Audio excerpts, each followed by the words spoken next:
রাজনীতিতে যুক্ত করার আশ্বাস দিয়ে এক নারীকে প্রেমের ফাঁদে ফেলেন আওয়ামী লীগের নেতা। এরপর দলের নাম লিখিয়ে দেওয়ার মিথ্যা প্রলোভনে বিয়েও করেন তাকে।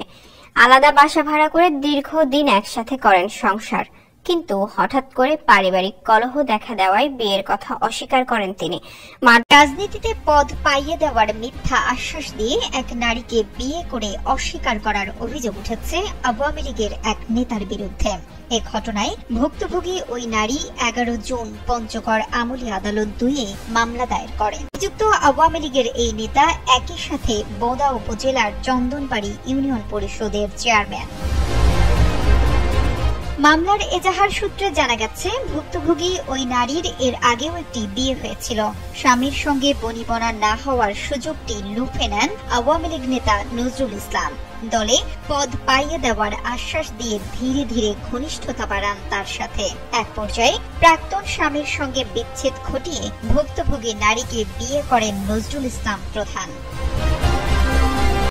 মামলা সূত্রে আরো জানা যায়, গত 15 মে রাতে তাদের পারিবারিক কলহ হলে অভিযুক্ত নজরুল ইসলাম ভুক্তভোগী নারীকে স্ত্রী হিসেবে অস্বীকার করেন। এক পর্যায়ে বিয়ের কোনো বৈধ কাগজপত্র নেই জানিয়ে মারধর করে বাসা থেকে বের করে দেন। সাপোজ আপনার কথাটা বললাম, মুন্সি বিয়ে করেছে, বিয়ে হয়েছে, সেটা বৈধ না অবৈধ? শরীয়ত মোতাবেক যে বিয়েটা হয়েছে, মুন্সি বলছে, মেয়েটা বলছে, তাই না? সেটা বৈধ না অবৈধ? কোনটা ধরবে? এদিকে ভুক্তভোগী নারীকে অভিযুক্ত নজরুল ইসলাম প্রধান শারীরিক ও মানসিক নির্যাতন করতেন বলে জানিয়েছেন পঞ্চগড় জেলা জজ কোর্টের সিনিয়র আইনজীবী। বিভিন্ন জায়গায় হোটেলে স্বামী স্ত্রী যে সময় কাটাইছেন এবং দেবীগঞ্জের এক বাসায় মান্নান সাহেবের বাসায় ভাড়া নিয়ে ওইখানে বেশ কিছুদিন অবস্থান করছিলেন। পরবর্তীতে উনাকে আর কোনো স্ত্রীর মর্যাদা দেয়নি, কাবিল নামা দেয়নি।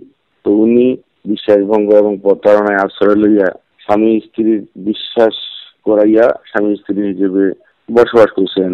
ভুক্তভোগী নারীর দাবি, তাকে আওয়ামী লীগের দলে পদ পাওয়ানোর প্ররোচনা দিয়ে আগের স্বামীর সঙ্গে জোর করে বিচ্ছেদ ঘটিয়েছেন নজরুল।